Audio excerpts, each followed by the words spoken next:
மதின்னு வைக்கிறாங்க பேர். ஓகேங்களா? நான் இப்போ வந்து இதில் நியூமராலஜிக்கலும் வரலை, எண் கணிதத்துக்கும் வரலை.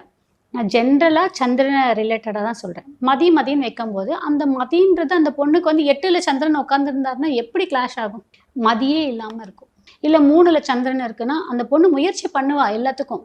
ஆனால் அந்த முயற்சி எல்லாமே தோல்வி தான் அடையும். அவங்கெல்லாம் இந்த மாதிரி இந்த வழிபாட்டை எடுத்துக்கும் போது நல்ல ஒரு பலன் கிடைக்கும், அதீத பலன் கிடைக்கும்.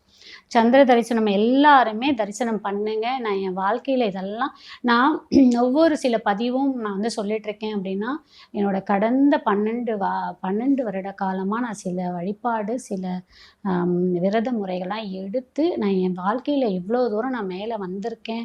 என்னுடைய சொந்த உழைப்பினால தான் நான் இவ்வளோ தூரம் வந்திருக்கேன். ஆனால் அதற்கு முக்கிய காரணம் என்னுடைய விரத முறையும், என்னுடைய வழிபாட்டு முறையும். நான் வந்து இது மாதிரி ரூல்ஸ் அண்ட் ரெகுலேஷன்லாம் போட்டெல்லாம் இப்படி தான் இருக்கணும், அப்படி தான் இருக்கணும்லாம் கிடையாது. என்னால் முடிஞ்சது, என் முருகருக்கு என்னால் முடிஞ்சது ஒரு 5 ரூபானாவது பிரசாதம் வைப்பேன்.